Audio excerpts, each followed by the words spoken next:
श्री शिवाय नमस्तुभ्यम। हर हर महादेव। काल हर दुख हर दारिद्र कष्ट हर हर हर महादेव।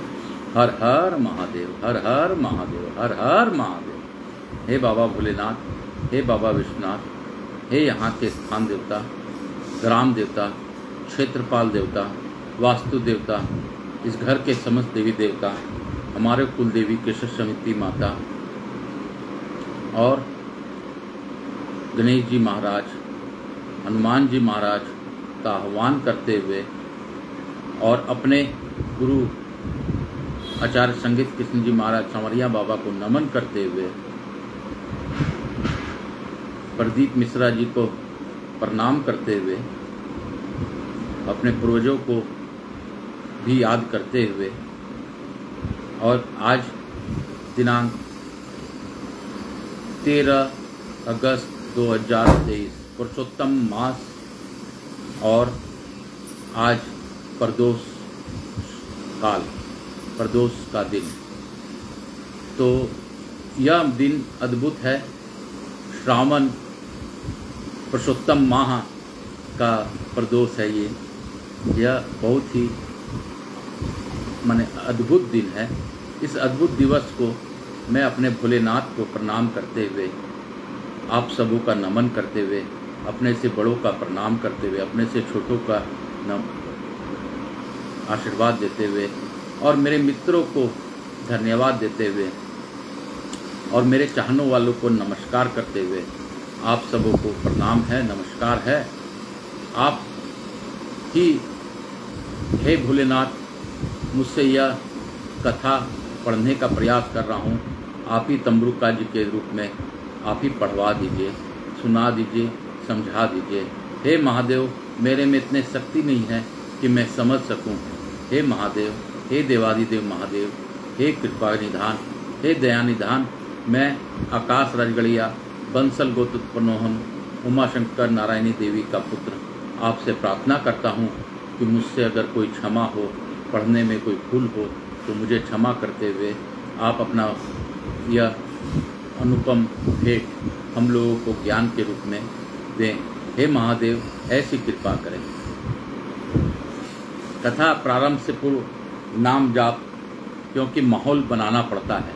यही सत्य है, यही सत्य है, यही सत्य है। तो इसके लिए पहले हम लोग आज पहले प्रार्थना किए, अब नाम जाप करेंगे भजन के रूप में, नाम के रूप में ईश्वर को प्रार्थना कर यहाँ स्थापित करें। श्री शिवाय नमस्तुभ्यं। ओम नमः शिवाय। श्री शिवाय नमस्तुभ्यं। ओम नमः शिवाय। श्री शिवाय नमस्तुभ्यं। ओम नमः शिवाय। श्री शिवाय नमस्तुभ्यं। ओम नमः शिवाय। श्री शिवाय नमस्तुभ्यं। ओम नमः शिवाय। श्री शिवाय नमस्तुभ्यं। ओम नमः शिवाय। श्री शिवाय नमस्तुभ्यं। ओम नमः शिवाय। श्री शिवाय नमस्तुभ्यं। ओम नमः शिवाय। राम कहो, कृष्ण कहो, हनुमान कहो, अरे राम का नाम भजो या हनुमान का नाम भजो, या कृष्ण का नाम भजो या महादेव का नाम भजो। राम बिना कृष्ण अधूरे हैं और कृष्ण बिना भगवान भोले अधूरे हैं। मेरे भोले बाबा के कई कई रूप रे, इसीलिए ये कभी जगन्नाथ रे, कभी विश्वनाथ रे। मेरे विश्वनाथ के कई कई हाथ रे, कभी ये जगन्नाथ रे, कभी ये विश्वनाथ रे। आज की कथा प्रारंभ करने से पूर्व मुझे कुछ याद आया, वो मैं बताता हूँ। आपने सुना होगा कि जगन्नाथपुरी में भगवान विष्णु जी साक्षात अपने बहन सुभद्रा के साथ, बलभद्र के साथ विराजितमान हैं। आपको यह जानकर अद्भुत लगेगा कि वहाँ 12 माह एक ही राशन, एक ही क्वांटिटी में सभी सामग्री जाती है 12 माह। और जब अद्भुत समय यानी कि रथ यात्रा का भी काल होता है या वहाँ लाखों लाख की भीड़ भी होती है, तो सभी उसी भोजन से प्राप्त कर लेते हैं। तो यह एक अद्भुत लीला है मेरे विश्वनाथ की, मेरे जगन्नाथ की। और यह लीला को मुझे याद आया तो मैं बताया हूँ। तो हम लोगों ने कल तक 14वां अध्याय तक का पाठ किया था। आज पंचदशो अध्याय यानी कि 15वां अध्याय का पाठ प्रारंभ होगा। तो प्रारंभ करने से पूर्व मैं यह भी बोलता हूँ कि हर हर महादेव, हर हर महादेव, काल हर, दुख हर, दारी दर, कष्ट हर, हर हर महादेव। शिव महापुराण एकमात्र ऐसा पुराण है जिसको सुनने, श्रवण, दर्शन करने से और इस कैलाश रूपी कथा को सुनने से आपको, आपके पितरों को, आपके जीवन में पाप को नष्ट करता है और वो नष्ट होने से आपके जीवन में कष्ट कम होते हैं। हर हर महादेव। सृष्टि का वर्णन। नारद जी बोले, हे महाभाग, हे विदे, हे देवश्रेष्ठ, आप धन्य हैं। आपने आज यह शिव की परम पावनी अद्भुत कथा सुनाई। इसमें सदा शिव को लिंगोत्पत्ति की जो कथा हमने सुनी है वह महादिव्य, कल्याणकारी और अद्भुत है, जिसके प्रभाव मात्र को ही सुनकर दुख नष्ट हो जाते हैं। इस कथा के पश्चात जो हुआ उसका मातम और उसके चरित्र का वर्णन करें। यह सृष्टि किस प्रकार से हुई इसका भी आप विशेष रूप से वर्णन करें। ब्रह्मा जी बोले, आपने यह उचित ही पूछा है। तदंतर जो हुआ और मैंने जैसा पहले सुना है वैसा ही मैं संक्षेप में कहूँगा। हे विप्रेंद्र, जब सनातन देव शिव अपने स्वरूप में अंतर्ध्यान हो गए तब मैंने और भगवान विष्णु ने महान सुख की अनुभूति की। तदंतर हम दोनों ब्रह्मा और विष्णु अपने अपने हंस और वारा रूप का परित्याग किया। सृष्टि संरचना और उसके पालन की इच्छा से हम दोनों उस शिव की माया के दोनों प्रकार से गिर गए। नारद जी बोले, हे विदे, हे महाप्राज्ञ ब्राह्मण, मेरा हृदय में महान संदेह है, अतुलनीय है। कृपा करके शीघ्र उसको नष्ट करें। अन्य रूप को छोड़कर आप दोनों ने हंस और वारा के रूप क्यों धारण किया? इसका क्या कारण है बताइए। सूत जी बोले, महात्मा नारद जी का यह वचन सुनकर ब्रह्मा जी ने शिव के चरणार बिंदु का स्मरण करके आदर पूर्वक यह कहना प्रारंभ किया। ब्रह्मा जी बोले, हंस की निश्चल गति ऊपर की ओर गमन करने में ही होती है। जल और दूध को पृथक पृथक करने के समान तत्व और अतत्व को भी जानने से में वह समर्थ होता है। अज्ञान और ज्ञान के तत्व को विवेचन हंस ही कर सकता है। इसलिए सृष्टिकर्ता मुझे ब्रह्मा ने हंस का रूप प्रधारण किया। हे नारद, प्रकाश स्वरूप शिव तत्व का विवेक वह हंस रूप प्राप्त न कर सका, अतः उसे छोड़ देना पड़ा। सृष्टि संचार संरचना के लिए तत्पर प्रवृत्ति को ज्ञान की प्राप्ति कैसे हो सकती है जब हंस रूप में ही नहीं जान सका? तो मैंने उसको रूप को छोड़ दिया।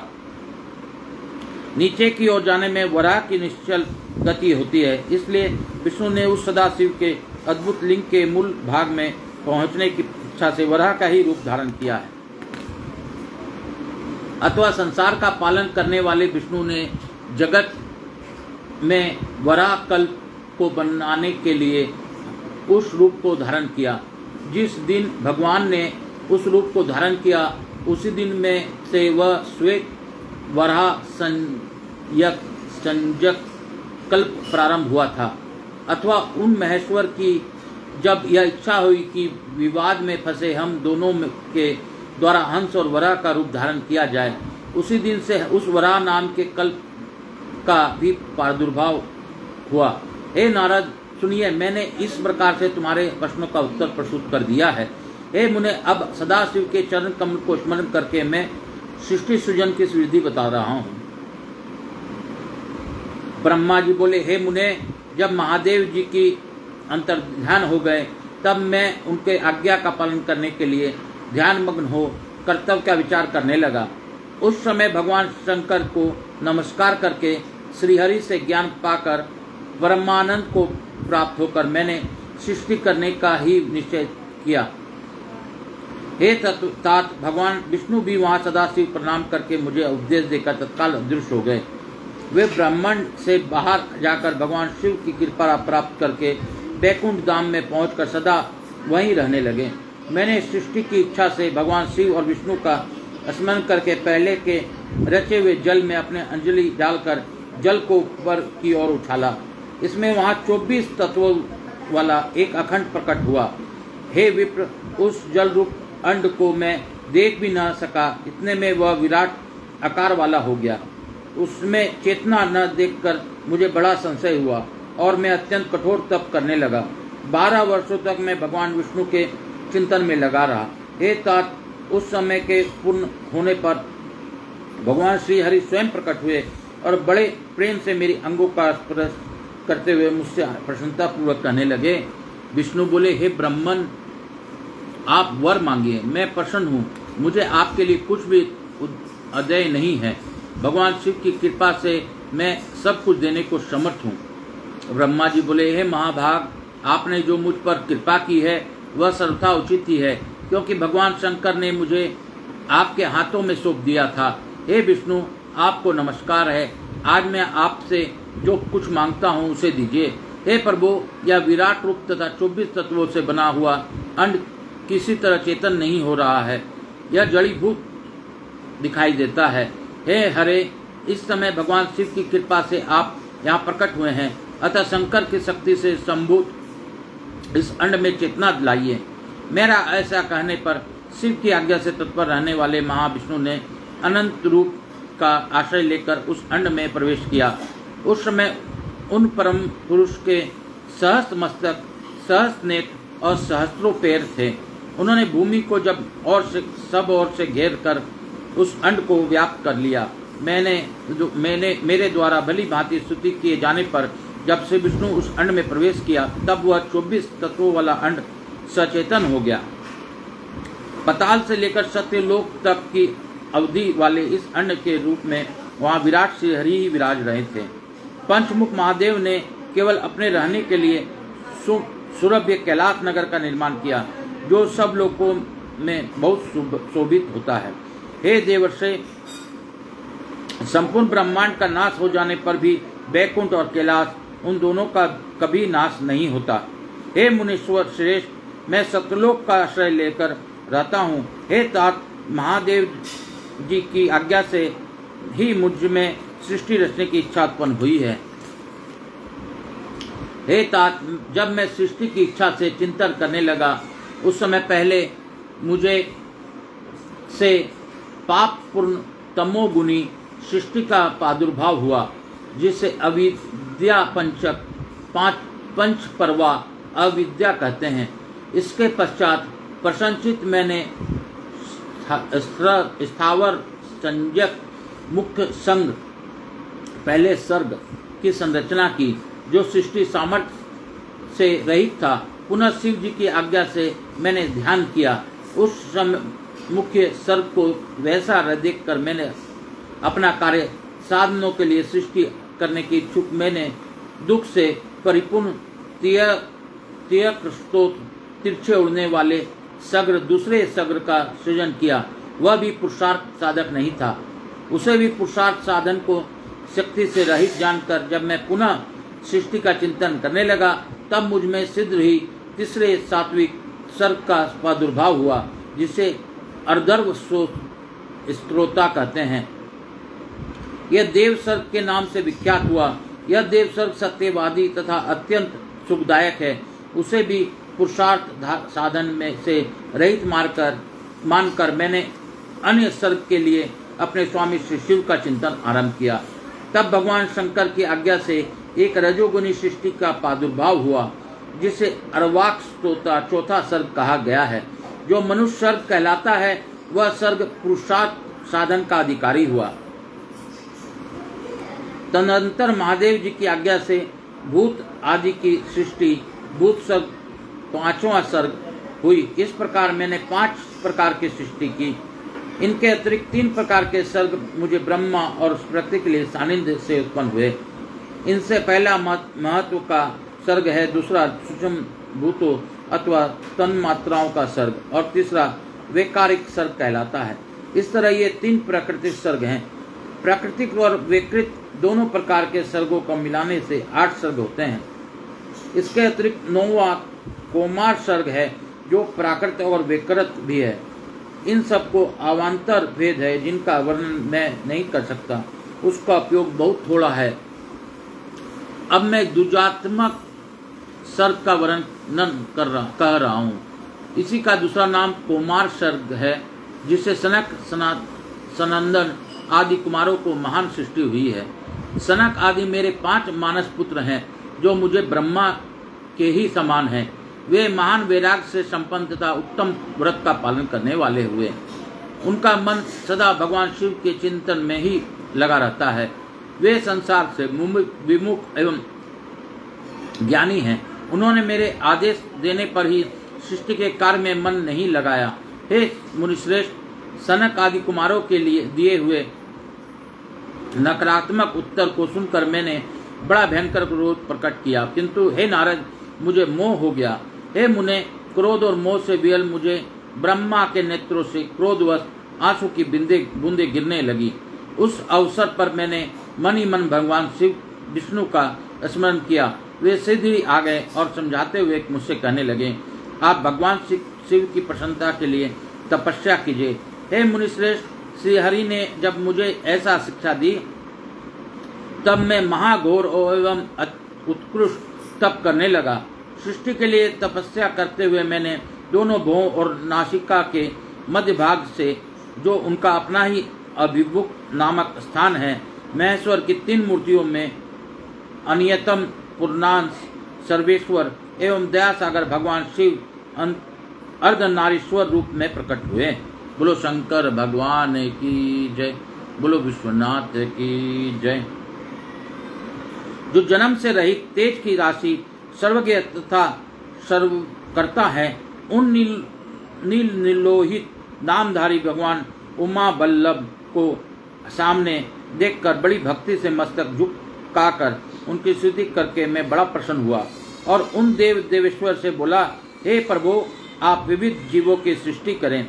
मेरा यह बात सुनकर उन देवादिदेव महादेश्वर रुद्र ने अपने ही समान बहुत से रुद्र गणों की सृष्टि की। तब मैंने स्वामी महेश्वर महारुद्र से फिर कहा, हे देव, आप मेरे ऐसे जीवों की सृष्टि करें जो जन्म और मृत्यु के भय से मुक्त हों। हे मुनीश्वर, मेरा ऐसा बात सुनकर करुणा सागर महादेव जी हंसकर मुझसे कहने लगे। महादेव जी बोले, विदेह, मैं जन्म और मृत्यु के भय से युक्त अशोभन जीवों को सृष्टि नहीं करूंगा, क्योंकि वे कर्मों के अधीन होकर दुख के समुद्र में डूबे रहेंगे। मैं तो गुरु का स्वरूप धारण करके उत्तम ज्ञान प्रदान कर दुख के सागर से मैं डूबे हुए उन जीवों का उद्धार मात्र करूंगा, उनका पार करूंगा। हे प्रजापति, दुख में डूबे हुए समस्त जीवों की सृष्टि तो आप करें। मेरा आज्ञा से इस कार्य में प्रवृत्त होने के कारण आपकी माया नहीं बांध सकेगी। ब्रह्मा जी बोले, मुझसे ऐसा कहकर श्रीमान भगवान नीलोहित महादेव मेरे देखते देखते अपने पार्षदों के साथ तत्काल अंतर्ध्यान हो गए। इति श्री शिव महापुराणे द्वितीया रुद्र संहिता मत प्रथम खंडे सुष्टुप प्रक्रमे रुद्रावताराभिभूत वर्णनम नाम पंचमो दशोध्याय। इस प्रकार शिव महापुराण के अंतर्गत द्वितीय रुद्र संहिता के प्रथम खंड में सृष्टि के उपक्रम में रुद्रावतार विभार वर्णनम नाम 15वां अध्याय पूर्ण हुआ। बोलो शंकर भगवान की जय, बोलो विष्णु भगवान की जय। हर हर महादेव। अभी हम लोगों ने 15वां अध्याय पढ़ा। इससे पढ़ने से जो समझ में मुझे आया कि यहाँ पर भगवान विष्णु ने उनको शिव ब्रह्मा जी को प्रेरित कर शिव जी के समक्ष ही सृष्टि की रचना के लिए जाने को कहा। भगवान भोलेनाथ उमा महेश्वर के रूप में, अर्धनारीश्वर के रूप में इसी खंड में ब्रह्मा जी को दर्शन देते हैं। ब्रह्मा जी को दर्शन देने के बाद वह सृष्टि की रचना का भाव उनको देते हैं। और साफ ही कहा है, जैसे क्या कहा है उन्होंने, मैं तो गुरु का स्वरूप धारण करके उत्तम ज्ञान प्रदान कर दुख के सागर में डूबे हुए उन जीवों का उद्धार मात्र करूंगा, उन्हें पार करूंगा। तो शिव जी ने कितनी बड़ी बात कही कि सभी को दुखों को अगर कोई तार सकता है तो हमारे महादेव ही तार सकते हैं। महादेव के अतिरिक्त कोई नहीं है। शिव का नाम ही हमें तारण के लिए ले जाता है।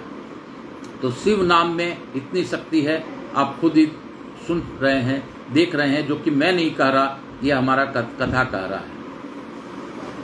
आज हम लोग एक अध्याय और पढ़ने का मैं प्रयास करूंगा, क्योंकि आज रविवार है, थोड़ा सा मुझे टाइम भी है, तो मुझे एक अध्याय और कर लेना चाहिए।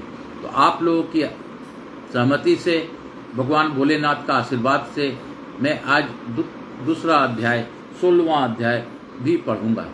तो इससे पूर्व थोड़ा सा नाम जाप करते हुए 16वां अध्याय के ओर प्रवेश करेंगे। श्री शिवाय नमस्तुभ्यं हर हर महादेव। श्री शिवाय नमस्तुभ्यं हर हर महादेव। श्री शिवाय नमस्तुभ्यं हर हर महादेव। श्री शिवाय नमस्तुभ्यं हर हर महादेव।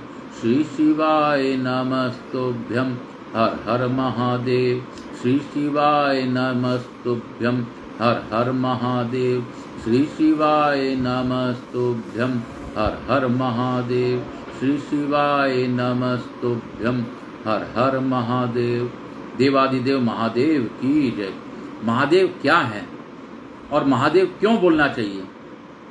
क्योंकि महादेव भोले भाले हैं और महादेव महादेव महादेव जब हम पुकारते हैं तो भोले बाबा को लगता है कि वह कुछ मांग रहा है, बच्चा हमारा मांग रहा है, देव देव देव बोल रहा है, यानी कि दो दो दो, तो मांगते रहिए बाबा भोलेनाथ से।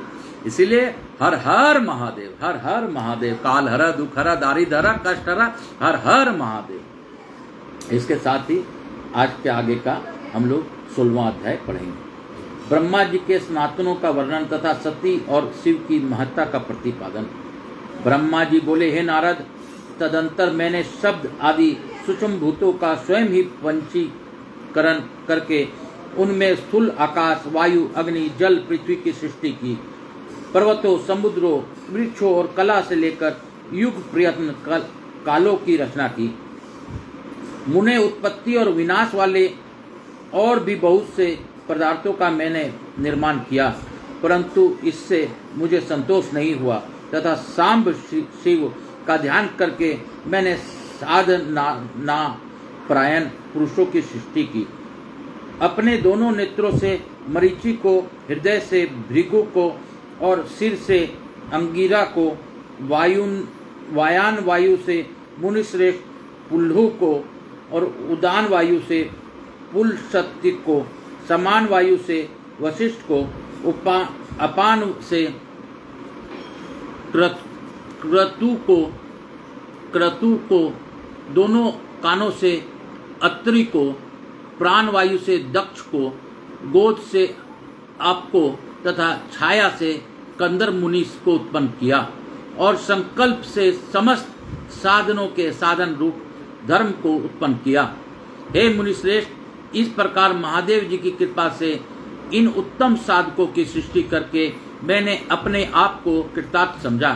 हे तात, तत्पश्चात संकल्प से उत्पन्न हुआ धर्म मेरी आज्ञा से मानव रूप धारण करके उत्तम साधकों के द्वारा आगे परिवर्तित हुआ।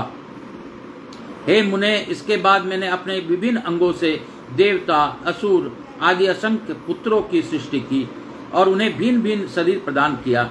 हे मुने, तदंतर अंतर्यामी भगवान शंकर की प्रेरणा से अपने शरीर को 2 भागों में विभक्त करके मैं 2 रूपों वाला हो गया।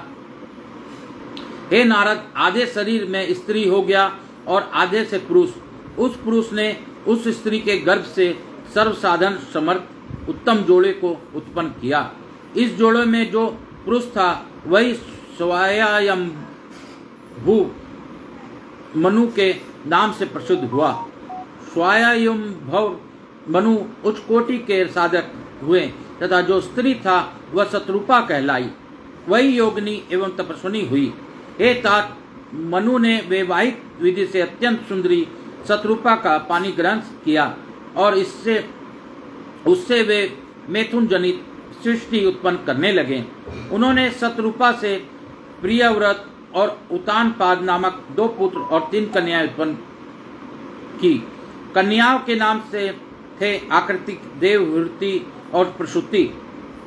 मनु ने आकृति का विवाह प्रजापति रुचि के साथ किया। मजली पुत्री देवहूति कर्दम को ब्याह दी और उदानपाद को की सबसे छोटी बहन प्रसूति प्रजापति दक्ष को दे दी। उनमें प्रसूति की संतानों से समस्त चराचर जगत व्याप्त है। रुचि के द्वारा आकृति के गर्भ से यक्ष और दक्षिणा नामक स्त्री पुरुष का जोड़ा उत्पन्न हुआ। यक्ष से दक्षिणा के गर्भ से 12 पुत्र हुए। हे मुने, कर्दम द्वारा देवहूति के गर्भ से बहुत सी पुत्रियां उत्पन्न हुई। दक्ष से 24 कन्याएं हुई। दक्ष ने उनमें से श्रद्धा आदि 13 कन्याओं का विवाह धर्म के साथ कर दिया। हे मनुष्वर, धर्म की उन पत्नियों के नाम सुनिए। श्रद्धा, लक्ष्मी, दूती, दृष्टि, पुष्टि, मेधा, क्रिया, बुद्धि, लजा, वसु, शांति, सिद्धि और कृति, ये सब 13 हैं। इनसे छोटा शेष 11 सुंदर नेत्रों वाली कन्याएं ख्याति, सतपथा, संभूति, स्मृति, प्रीति, क्षमा, सनीति, अनसुईया, ऊर्जा, स्वाहा तथा सौधा भी थी। भृगु, भव, मृचि, मनु, मुनि, अंगिरा, पुलस्त्य, पुलु, मुनिश्रेष्ठ, क्रतु आदि वशिष्ठ, व्रीहि और पितरों ने क्रमशः इन ख्याति आदि कन्याओं का पानी ग्रहण किया। भृगु आदि मुनि श्रेष्ठ साधक हैं। इनकी संतानों से समस्त त्रिलोक्य भरा हुआ है। इस प्रकार अंबिकापति महादेव जी की आज्ञा से प्राणियों के अपने पूर्व कर्म के अनुसार असंख्य श्रेष्ठ द्विज उत्पन्न हुए। कल्प भेद से दक्ष की 60 कन्याएं बताई गई हैं। दक्ष ने उनमें से 10 कन्याएं धर्म को, 27 कन्याएं चंद्रमा को और 13 कन्याएं कश्यप को विधि पूर्वक प्रदान कर दी। हे नारद, उन्होंने 4 कन्याओं का विवाह श्रेष्ठ रूप वाले तार्क्षक के साथ कर दिया। उन्होंने भृगु, अंगिरा और कुशाश्व को 2-2 कन्याएं अर्पित की। उन स्त्रियों तथा पुरुषों से बहुत सी चराचर सृष्टि हुई। हे मुनिश्रेष्ठ, दक्ष ने महात्मा कश्यप को जिन 13 कन्याओं का विधि पूर्वक दान किया था, उनकी संतानों से सारा त्रिलोक्य व्याप्त हो गया। स्थावर और जंगम कोई भी सृष्टि ऐसा नहीं जो उनकी संतानों से सुनी हो। देवता, ऋषि, दैत्य, वृक्ष, पंछी, पर्वत तथा तृण, लता आदि सभी कश्यप पत्नियों से पैदा हुई। इस प्रकार दक्ष कन्याओं को संतानों से सारा चराचर जगत व्याप्त हो गया। पाताल से लेकर सत्यलोक प्रयत्न समस्त ब्रह्मांड निश्चय ही इनके संतानों से सदा भरा रहता है, कभी रिक्त नहीं होता। इस प्रकार भगवान शंकर की आज्ञा से ब्रह्मा जी ने भली भांति सृष्टि की। पूर्व काल में सर्वव्यापी शंभु ने जिन्हें तपस्या के लिए प्रकट किया था, रुद्रदेव के रूप में उन्होंने त्रिशूल के अग्रभाग पर रखकर उनकी सदा रक्षा की। वे ही सती देवी लोकहित का कार्य संपादित करने के लिए दक्ष से प्रकट हुई। उन्होंने भक्तों से उद्धार के लिए अनेक लीलाएं की, जिनका वामांग वैकुंठ विष्णु है, दक्षिणा भाग स्वयं मैं हूँ और रुद्र जिनके हृदय में से उत्पन्न है, उन शिव जी को 3 प्रकार का कहा गया है। मैं ब्रह्मा, विष्णु और रुद्र तीनों गुणों से युक्त कहे गए हैं, किंतु पर ब्रह्म अव्यय शिव स्वयं सदा निर्गुण ही रहते हैं। विष्णु सत्व गुण में रजोगुण और रुद्र तमोगुण वाले कहे गए हैं। लोकाचार में ऐसा व्यवहार नाम के कारण किया जाता है, किंतु वस्तु तत्व इससे सर्वदा भिन्न है। विष्णु अंतकरण से तमोगुण और बाहर से सत्वगुण से युक्त माने गए हैं। रुद्र अंतकरण से सत्वगुण और बाहर से तमोगुण वाले हैं। और हे मुने, मैं सर्वथा रजोगुण वाला ही हूँ। ऐसा ही सुरा देवी रजोगुणी है, वे सती देवी सत्व स्वरूपा हैं और लक्ष्मी तमोमयी है। इस प्रकार परम्बा को भी 3 रूप वाले जानना चाहिए।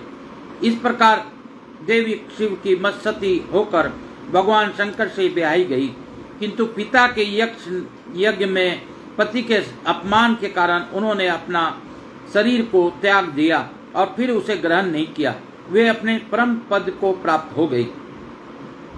तत्पश्चात देवताओं की प्रार्थना से वे ही शिवा पार्वती रूप में प्रकट हुई और बड़ी भारी तपस्या करके उन्होंने पुनः भगवान शिव को प्राप्त कर लिया।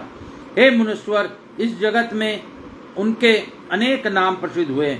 उनके कालिका, चंडिका, भद्रा, चामुंडा, विजया, जया, जयंती, भद्रकाली, दुर्गा, भगवती, कामाख्या, कामदा, अम्बा, मृजानी और सर्वमंगला आदि अनेक नाम हैं जो भोग और मोक्ष देने वाली हैं। ये नाम उनके गुण और कर्मों के अनुसार है। इनमें भी पार्वती नाम प्रधान है। इस प्रकार गुणमय 3 देवियों और गुणमय तीनों देवताओं ने मिलकर सृष्टि के उत्तम कार्य को निष्पन्न किया। मुनिश्रेष्ठ, इस प्रकार मैंने आपको सृष्टि क्रम का वर्णन किया है। ब्रह्मांड का यह सारा भाग भगवान शिव की आज्ञा से मेरे द्वारा रचा गया है। भगवान शिव को परब्रह्म कहा गया है। मैं, विष्णु और रुद्र, ये तीनों देवता गुण भेद में उन्हीं के रूप हैं। निर्गुण तथा सगुण वाले वे स्वतंत्र परमात्मा मनोरम शिवलोक में शिवा के साथ स्वच्छंद विहार करते हैं। उनके पूर्वोत्तर रुद्र के साक्षात शिव कहे गए हैं। उन्होंने पंचमुख शिव ने कैलाश पर अपना रमणीक भवन बना रखा है। प्रलय काल में ब्रह्मांड का नाश होने पर भी उसकी नाश कभी नहीं होता। इति श्री शिव महापुराणे द्वितीया रुद्र संहिता प्रथम खंडे सृष्टिप्रक्रमे ब्रह्म नारद संवादे सृष्टि वर्णनम नाम 16 अध्याय। इस प्रकार श्री शिव महापुराण के अंतर्गत द्वितीय रुद्र संहिता के प्रथम खंड के सृष्टि उपक्रम के में सृष्टि वर्णन नामक 16वां अध्याय पूर्ण हुआ। बोलो शंकर भगवान की जय, बोलो महादेव की जय, बोलो मेरे भोलेनाथ की जय। भोला सब दुख काटो मारा, हे बाबा सब दुख काटो मारा। शिव शंकर जपू तेरी माला, हे भोला जपू तेरी माला, के भोला सब दुख काटो मारा। हे शंभो सब दुख काटो मारा, हे महादेव सब दुख काटो मारा। हे बाबा सब दुख काटो मारा, हे भोला सब दुख काटो मारा। शिव महापुराण के आज के दर्शन से मुझे पूर्ण विश्वास है आप लोगों का भी पाप कम दिन प्रतिदिन कम होता जाएगा, कष्ट जीवन में कम होंगे। और आज बाबा भोलेनाथ का बहुत ही अद्भुत दिन है जिसको प्रदोष दिन कहते हैं।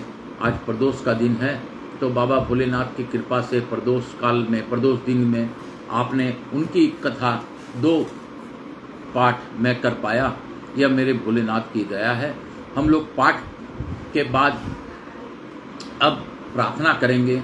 इस प्रार्थना से अपने जीवन में हो रहे कष्टों को कम करने के लिए, ख़त्म करने के लिए बाबा से आग्रह करेंगे। बाबा भोलेनाथ इतने दया सिंधु हैं, दयावान हैं कि वह सिर्फ बाबा भोलेनाथ 5 मुखों से अपने इस जगत में ध्यान रखते हैं। पंचमुखी जिस प्रकार हनुमान है, उस प्रकार मेरे भोलेनाथ 5 मुखों वाले हैं। ऐसा लोगों ने कभी भी बताया नहीं। हम लोगों को बराबर फोटो वगैरह में एक ही मुख दिखाया, लेकिन महापुराण की कथा से पता चलता है उनका 5 मुख है। तो बाबा 5 मुख से हमारे पर नजर रखते हैं और सभी रूपों में हमारे पर कृपा निधान है। यह दया निधान महादेव कितनी दया है, यह मैं आपको नहीं बता सकता। आप इनको बस पुकारिए, महादेव महादेव महादेव महादेव महादेव कर करके अपने कष्ट को कम करने का उनसे प्रार्थना कीजिए। मैं फिर भी आज की कथा समापन से पूर्व आप सबों के साथ एक प्रार्थना करता हूं, जो आप लोग भी मेरे साथ मन मन में कीजिए। उसके बाद थोड़ा नाम जाप करते हुए इस कथा को यहीं पे आज विराम दूंगा।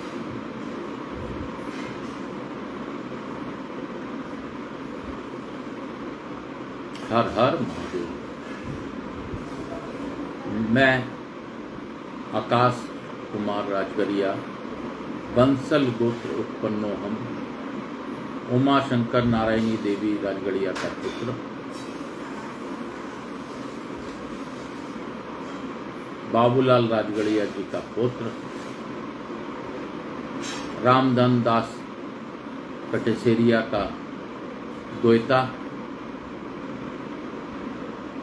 आप मेरे पितरों का स्मरण करते हुए मैं सभी जो हमारे पूर्वज हैं उनका स्मरण करते हुए अपना परिचय देते हुए, हे बाबा, हे विश्वनाथ, हे शंकर शंभु, हे महाकाल, हे दयानिधान, हे रामेश्वरम के राम के प्रिय, हे शंभो, है वेदों के वेद वेदनाथ,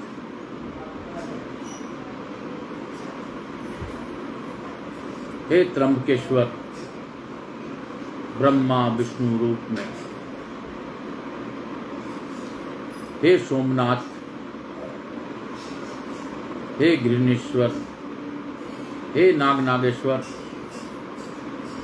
हे महाकाल, हे विश्वनाथ, हे केदारनाथ, हे ओंकारेश्वर नाथ, समस्त ज्योतिर्लिंग रूप में आपको वंदन करता हूँ।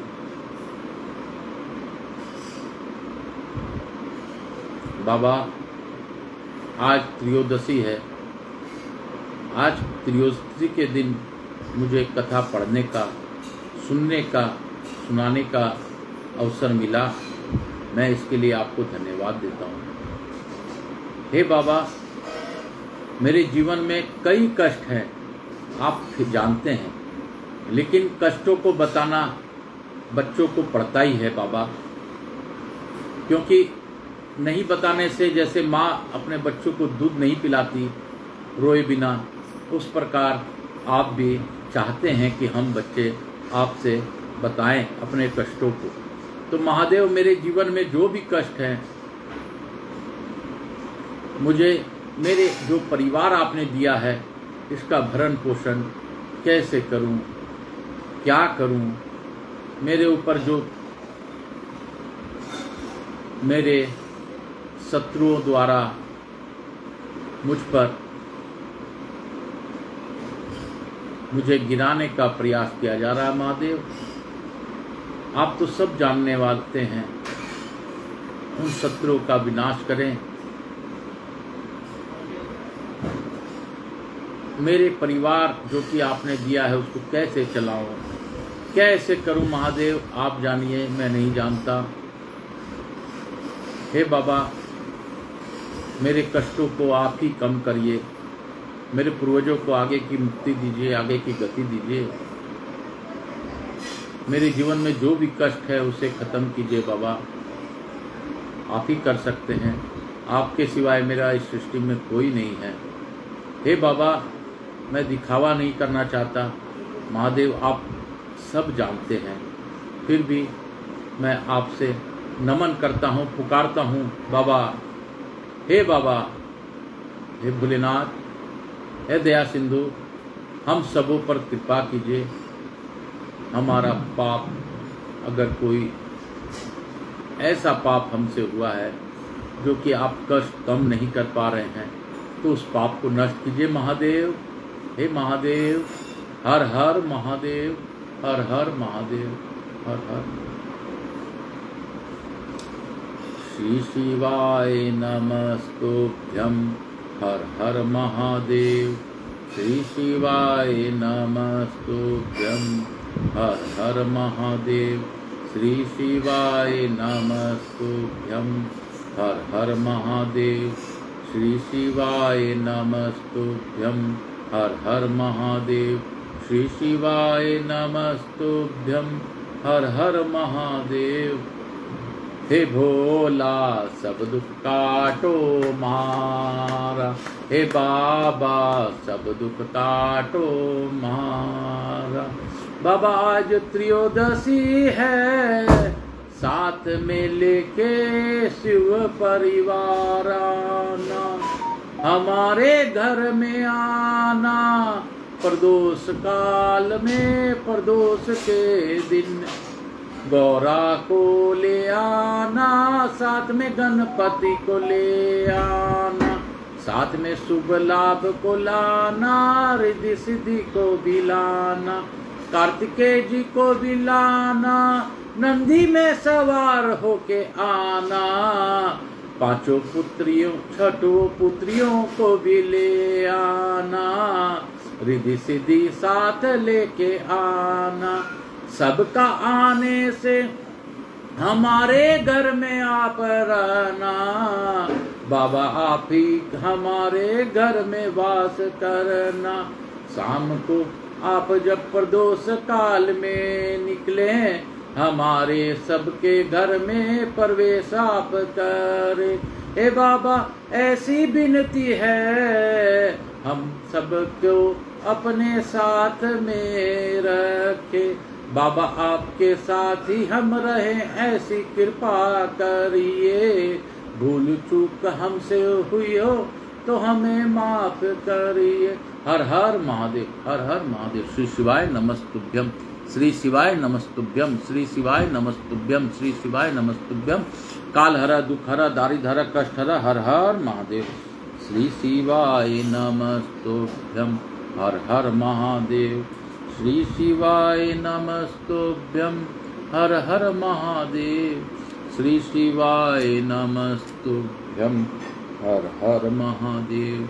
श्री शिवाय नमस्तुभ्यं, हर हर महादेव। श्री शिवाय नमस्तुभ्यं, हर हर महादेव, हर हर महादेव।